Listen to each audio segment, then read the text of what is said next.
मुझे अपना घर किसी शरीफ लोगों को किराए पर देना था, क्योंकि मैं अकेली औरत थी और भरी जवानी में ही विधवा हो गई थी। अचानक एक दिन एक बूढ़ा आदमी और एक लड़की घर देखने आए। मैंने तुरंत उन्हें घर किराए पर दे दिया। मुझे लगा वो बुढ़ा और लड़की बाप बेटी होंगे, मगर मैं हैरान रह गई जब लड़की बोली, ये मेरे बाप नहीं बल्कि मेरे पति हैं। मगर मुझे हर रात उस लड़की के चीखने चिल्लाने की आवाज़ आती और मेरी आंख खुल जाती और मैं रात भर जगती। मुझे लग रहा था कि उस लड़की पर कोई जुल्म हो रहा है। मैंने बूढ़े से छुपकर उस लड़की को अपने घर पर बुलाया तो वो लड़की मेरे गले लगकर रोते हुए बेहोश हो गई। कुछ देर बाद उसे होश आया तो बोली, दीदी, अगर आप मेरी मदद करना चाहती हैं तो ऊपर के कमरे में कैमरा लगवा दीजिए। कैमरा लगाना तो मुश्किल था। मैंने उसे अपना मोबाइल दिया और कहा, इससे वीडियो रिकॉर्ड कर लेना। शायद मैं तुम्हारी कुछ मदद कर सकूं, मगर अगली रात जब मैं वीडियो देखी तो मेरी चीख निकल गई, क्योंकि बुढ़ा उस लड़की के साथ मेरे पति मेहुल के जाने के बाद मैं इस दुनिया में अकेली रह गई थी। रिश्तेदार भी साथ छोड़ गए थे। मैं थी और मेरी पहाड़ जैसी जिंदगी। समझ में नहीं आता था कि क्या करूं। आजकल रात में बहुत कुत्ते भौंकते और उनके भौंकने की आवाज़ सुनकर मैं डर जाती थी। जब मेहुल थे तब भी ये कुत्ते भौंकते थे, मगर सर पर जब पति का साया सलामत रहे तो किसी भी चीज़ का डर नहीं लगता। ना ही कुत्तों की आवाज़ मुझे डराती और ना ही ये अकेलापन। अब तो एक एक लम्हा सदियों के बराबर लगता था और यूं ही आंखों की आंखों में रात कट जाती थी। मैं यह सोचकर भी डर जाती थी कि अगर घर में चोर घुस आया तो मैं क्या करूंगी, क्योंकि आजकल के चोर तो घर के सामान लूटने के साथ साथ घर की औरतों की इज्जत के साथ भी खिलवाड़ कर जाते हैं। सारी रात मुझे बस यही लगा रहता कि सारी ये कुत्ते चोरों को देखकर भौंकते हैं। मैंने अपने डर से बचने का यही हल निकाला था कि अपने घर का ऊपर वाला हिस्सा किराए पर दे दूंगी। यूं मुझे सहारा भी मिल जाएगा, पर इस महंगाई के दौर में 4 पैसे भी मिल जाएंगे।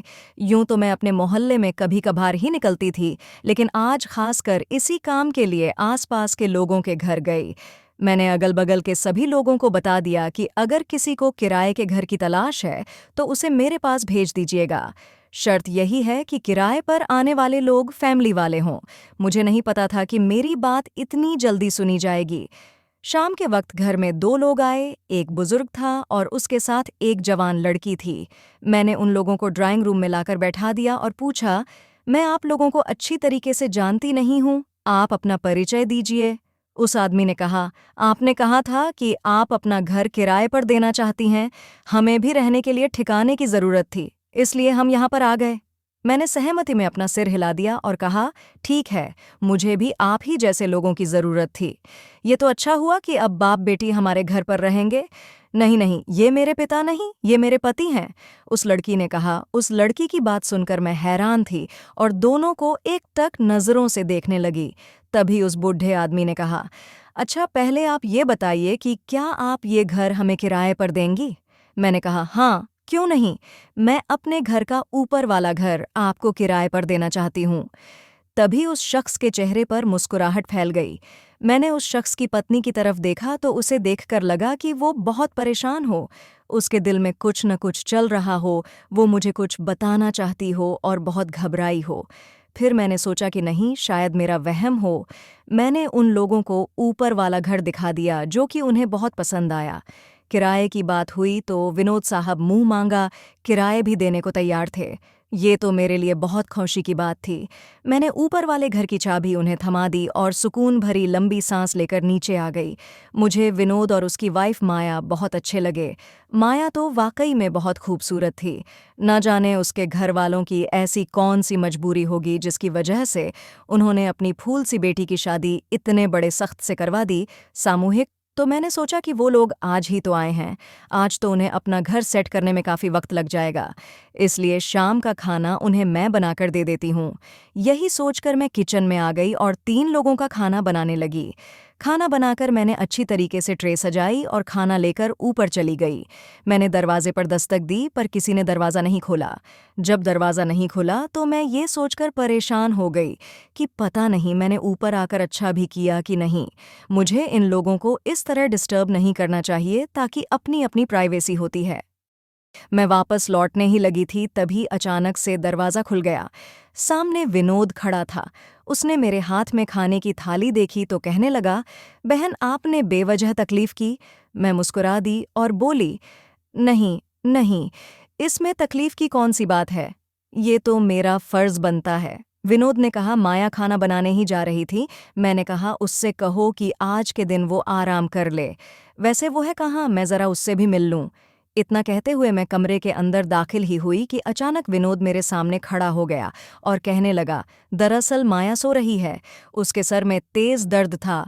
अगर अचानक उसकी नींद खुल गई तो उसकी तबीयत बिगड़ जाएगी। विनोद की बातों पर मैंने सिर हिला दिया और वापस चली आई, लेकिन मेरे दिमाग में हजारों सवालों ने जन्म ले लिया था। मैं तो सोच में पड़ गई कि विनोद एक ही वक्त में कैसे अपनी बातों को बदला था। पहले तो वो कह रहा था कि माया किचन में खाना बना रही है और उसके तुरंत बाद उसने कहा कि वो सो रही है। मुझे इस बात का एहसास शिद्दत से होने लगा कि दाल में कुछ न कुछ काला तो ज़रूर है। मैं इसके बारे में ज़्यादा सोचना नहीं चाहती थी, क्योंकि वो लोग यहाँ पर किराएदार के तौर पर आए थे। खाना खाने के बाद मैं सोचने लगी कि माया मेरे पास ज़रूर आएगी और खाने के लिए मेरा शुक्रिया अदा करेगी, लेकिन ऐसा कुछ नहीं हुआ। मैंने बहुत देर तक माया का इंतज़ार किया था, लेकिन वो नीचे नहीं आई। फिर मैं अपने कमरे में सोने चली आई। मैं सोच रही थी कि आज मुझे चोरों से डरने की ज़रूरत नहीं। मुझे पूरा यकीन था कि आज की रात मेरी बहुत सुकून से गुजरेगी। मैंने सुकून भरी एक गहरी सांस ली और आराम से सो गई। लेकिन आधी रात मेरी आंख खुली और मैं हड़बड़ाकर उठ बैठी और सोचने लगी कि मेरी आंख कैसे खुल गई। तभी मेरे कानों में किसी लड़की के चीखने चिल्लाने की आवाज़ आने लगी। ऐसा लग रहा था कि चीखने वाली लड़की बहुत तकलीफ में है। मैं बहुत डर गई थी। मैं शुरू से इतनी डरपोक नहीं थी, लेकिन जब से मेहुल मुझे छोड़कर इस दुनिया से गए थे, मैं तो पत्तों के हिलने से भी डरने लगी थी। मैंने अपने कानों पर हाथ रख लिया था, ये आवाज़ थमी नहीं थी, बल्कि लंबा दर लंबा बढ़ती चली जा रही थी। डरते डरते मेरी पूरी रात गुजर गई। पूरी रात गुजर गई, तब जाकर लड़की की कहीं आवाज़ रुकी थी। सुबह 5 बजे मुझे नींद आई तो 8 बजे मेरी नींद खुली। चाय पीने के बाद मैं बाहर लाउंज में आकर बैठ गई। मैंने विनोद को देखा, वो सीढ़ियों से उतरकर नीचे आया। जब उसकी नज़र मुझ पर पड़ी तो मैंने देखा वो बहुत घबराया हुआ था। मुझे देखकर वो हल्का सा मुस्कुराया और जल्दी से निकलकर बाहर चला गया। शायद वो मेरे सवाल से डरकर जल्दी से बाहर चला गया था। उसके हुलिये से लग रहा था जैसे वो काम के सिलसिले में बाहर गया हो। मैंने उठकर अपना नाश्ता बनाया। अब तक वो घर पर वापस नहीं आया था। मुझे यकीन हो गया कि वो वाकई में काम के सिलसिले में बाहर गया है। मुझे ये वक्त सही लगा, क्योंकि कल से मेरी माया से बात नहीं हो पाई थी। मैं उसके साथ बैठकर उसके बारे में जानना चाहती थी, इसलिए मैं जल्दी से सीढ़ियों से चढ़कर ऊपर वाले कमरे तक गई और जल्दी से दरवाज़ा खटखटाने लगी और इसी इंतज़ार में थी कि अभी माया दरवाज़ा खोल देगी, मगर उसने दरवाज़ा नहीं खोला था और ये कोई आम बात नहीं थी। वो लड़की कल से यहाँ आई थी, मगर मैंने उसकी एक झलक भी नहीं देखी थी। मैं वापस पलटने की बजाय दोबारा फिर से दरवाज़ा खटखटाने लगी थी। तभी माया की घबराई हुई आवाज़ अब तक सुनाई दी। वो कहने लगी, प्रिया दीदी आप ही हैं ना? मैंने कहा, हाँ हाँ मैं ही हूँ। तुम पहले दरवाज़ा तो खोलो। तभी मुझे माया की सिसकती हुई आवाज़ आई। उसने कहा, दीदी मैं दरवाज़ा कैसे खोलूँ? दरवाज़ा तो विनोद बाहर से ताला लगाकर गए हैं। मैं उसकी बात सुनकर सोच में पड़ गई। तभी मेरी नज़र दरवाजे पर लटके छोटे से ताले पर पड़ी। मैंने पूछा, माया तुम्हारा पति तुम्हें बाहर से बंद करके क्यों गया है? उसने कहा, मेरा पति मुझ पर शक करता है। उसकी उम्र मुझसे ज़्यादा है ना, तो उसे हर वक्त यही डर लगा रहता कि कहीं मैं उसे धोखा न दे दूं। मैं माया की ये हालत देखकर बहुत परेशान थी। मैंने उसे पूछा, अच्छा पहले तुम ये बताओ कि तुम ठीक हो ना? तभी उसकी दर्द भरी हंसी सुनाई दी। वो कहने लगी, कहने को तो मैं बिल्कुल ठीक हूँ। मेरे पास दुनिया की हर चीज़ मौजूद है। रुपया, पैसा, कपड़े, जूते, मेरे पास हर वो एक चीज़ है जो मुझे चाहिए, लेकिन मैं खुश नहीं। उसकी हालत देखकर मुझे बहुत ज़्यादा दुख हुआ। मैंने कहा, माया मैं तुम्हारे लिए क्या कर सकती हूँ? मुझे बताओ, मैं तुम्हारी मदद करना चाहती हूँ। वो बोली, मेरी मदद तो मेरे अपनों ने नहीं की, तो आप क्या करेंगी? बस आपसे यही गुजारिश है कि मेरे लिए भगवान से प्रार्थना करिएगा। मैंने कहा, हाँ हाँ क्यों नहीं। यही कहकर मैं वापस पलटने लगी। तभी माया बोली, प्रिया दीदी आप ये सब विनोद को मत बताएगा कि आप यहाँ पर आई थीं या मैंने आपसे कुछ भी कहा। मैंने कहा, हाँ हाँ, तुम फिक्र मत करो, ऐसा ही होगा, मैं उसे कुछ नहीं बताऊंगी। यही कहकर मैं नीचे आ गई थी। मुझे रह रहकर माया के घर वालों पर गुस्सा आ रहा था कि आखिर उन्होंने ऐसा किया ही क्यों। अपनी फुलसी बच्ची की शादी एक बड़ी उम्र के मर्द से क्यों कर दी, जो अपनी सारी जिंदगी उस पर शक करते हुए गुजार देगा। शाम हुई तो विनोद वापस आया। वो मुझे देखकर हल्का सा मुस्कुराया और फिर ऊपर चला गया। मैं सोचने लगी, काश विनोद अपनी पत्नी को कमरे में बंद करके नहीं रखता तो कितना अच्छा होता। मैं भी अकेली हूं और माया भी।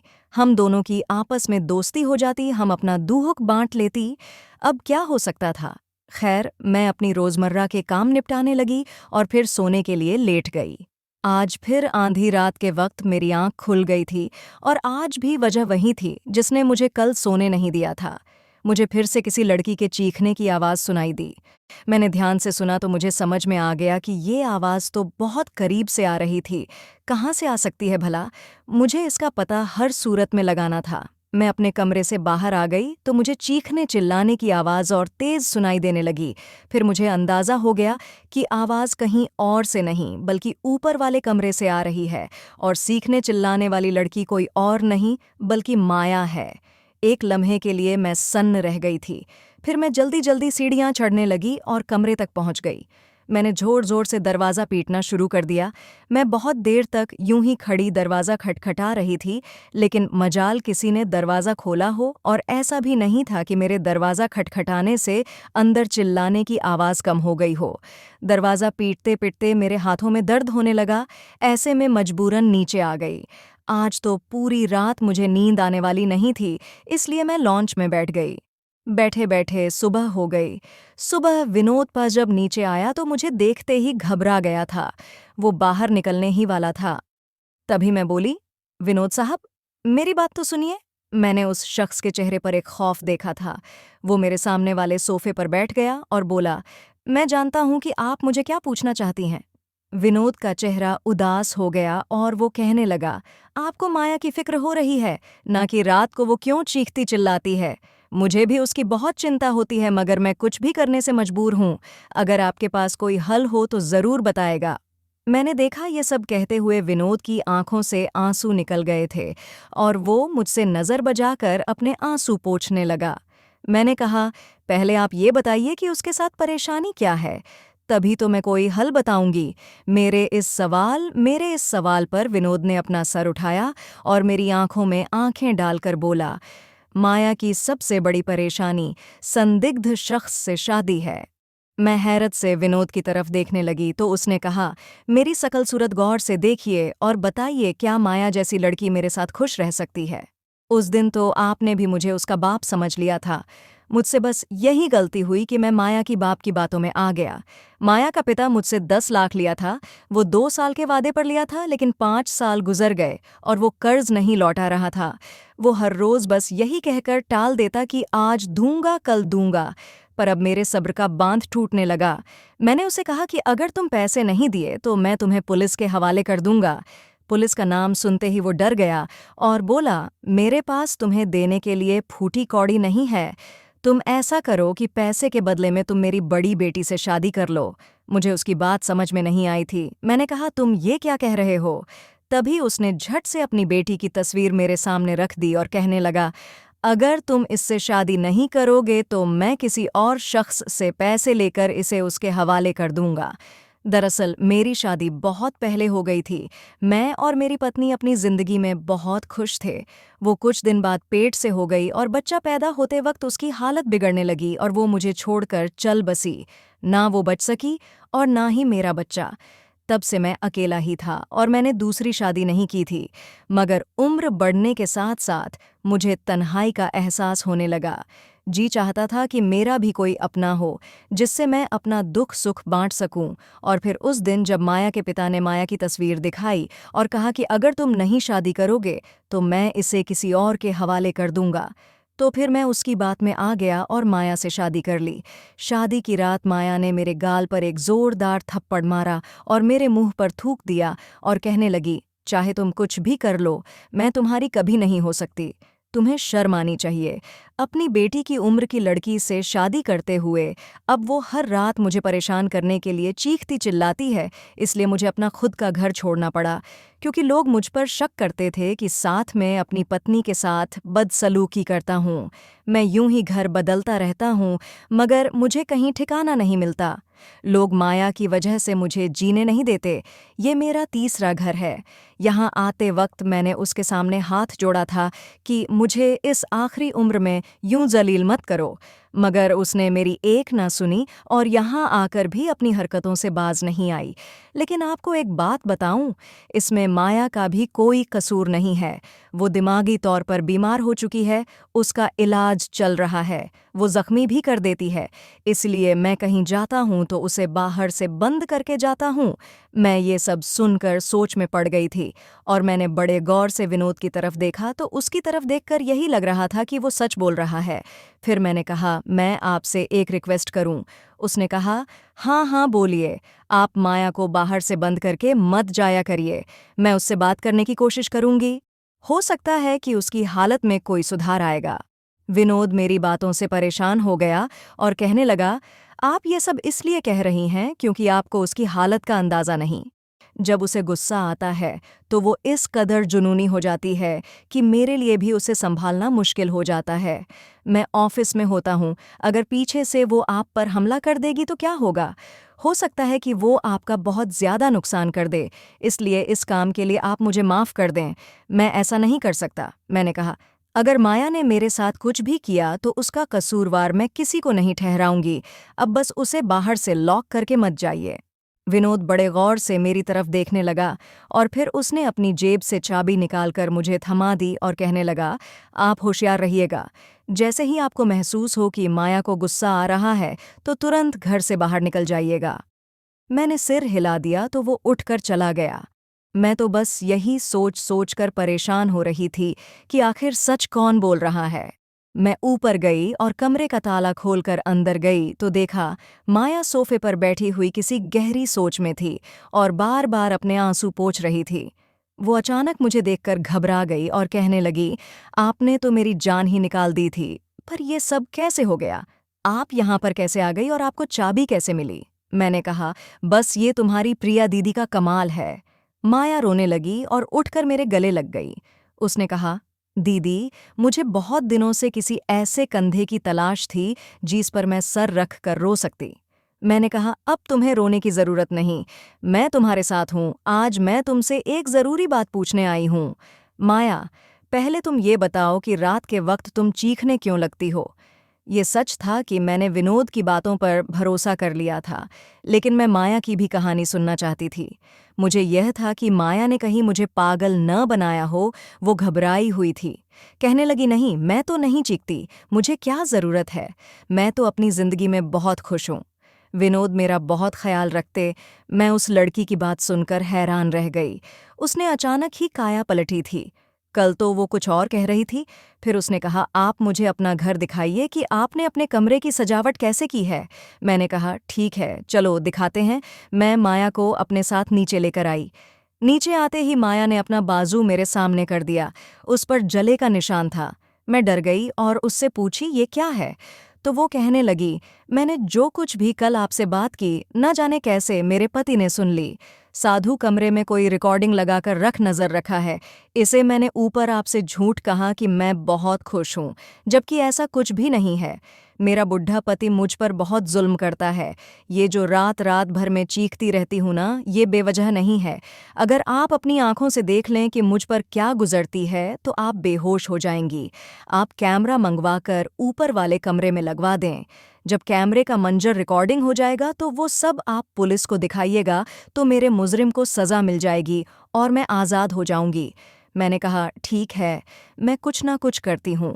सच तो ये था कि मैं इन दोनों पति पत्नी की बातों में फंस कर रह गई थी।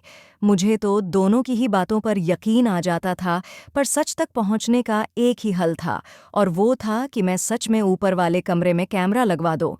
मैंने कमरे के लिए किसी से कह दिया था। हर रात ऊपर वाले कमरे से चीखने की आवाज़ आती और सुबह विनोद मेरे सामने रो रो कर अपना दुखड़ा बयान करता और दिन के समय माया मेरे सामने आकर रोती और कहती मुझ पर जुल्म बढ़ता जा रहा। मैं माया का दिल बहलाने के लिए अपनी साड़ी, अपना मेकअप, कपड़ा, गहना सब कुछ दिखाती, उससे बातें करती ताकि किसी भी तरह उसका दिल बहल जाए और वो मेरे साथ खुश रहे। मुझे इन दोनों पति पत्नी की बहुत फिक्र होती। मैं चाहती कि अगर विनोद मुजरिम है तो उसे जल्द से जल्द सज़ा मिल जाए और अगर माया बीमार है तो उसका इलाज हो जाए। कैमरा आने में अभी 1-2 दिन बाकी था। आज शाम मैंने फिर खीर बनाई तो सोचा माया को दे आती हूँ। यही सोचकर मैं सीढ़ियों से चढ़कर खीर देने गई। तभी माया की आवाज़ मेरे कानों तक आई। वो किसी से कह रही थी, आज तुम पूरी तैयारी के साथ आना, वो कमज़ोर है, उसे काबू करना आसान है। मैं ये बात सुनकर उलटे कदमों लौट आई थी। अब मेरे सामने माया का किरदार एक सवालिया निशान बनकर रह गया। शायद माया गलत है। वो हर रात अपने किसी आशिक को बुलाती और विनोद को काबू कर लेती। क्या पता बात कर भी रखती हो और फिर जानबूझकर चीखती ताकि लोग विनोद को गलत समझें और वो अपनी मनमानी करती रहे। कैमरा आने में तो अभी देर थी, इसलिए मैंने अपने एक दोस्त लेडीज कांस्टेबल को फ़ोन किया और यहाँ का सारा माजरा बता दिया। मैंने उससे कहा कि रात के वक्त मुझे तुम्हारी और तुम्हारी टीम की ज़रूरत है। तुम ज़रूर आना, लेकिन बहुत होशियारी से आना। उसने कहा, ठीक है, तुम बेफिक्र रहो। मैं रात का खाना खाकर अपने दोस्त का इंतज़ार करने लगी। फिर ना जाने क्या हुआ कि मेरी आंख लग गई और आंख खुली तो मैं अस्पताल में थी। मैंने अपने आसपास हैरत से देखा तो मेरी दोस्त मेरे सामने खड़ी थी। मैंने उसे पूछा, रोशनी, मैं यहाँ कैसे आई? वो हंसदी और बोली, प्रिया, तुम बहुत बड़ा कारनामा करके आई हो। कुछ दिनों से हमें शिकायत मिल रही थी कि कोई गिरोह बड़ी चालाकी से लोगों के घर चोरी कर रहे हैं। कल रात तुम्हारी वजह से वो गैंग हमारे हाथ लग गई। मैंने कहा, वो कैसे? पुलिस कांस्टेबल रोशनी ने बताया, निधि, जो तुम्हारे घर किराएदार रहते थे उसी गैंग का हिस्सा थे। उनका तरीका यही है कि वो बेसहारा औरतों के घर किसी न किसी बहाने घुस जाते और उन्हें अपने जाल में फंसाने की कोशिश करते। पति पत्नी के ऊपर इल्ज़ाम लगाता और पत्नी पति के ऊपर। यूं औरतें उनकी जाल में फंसकर बाकी सब भूल जाती।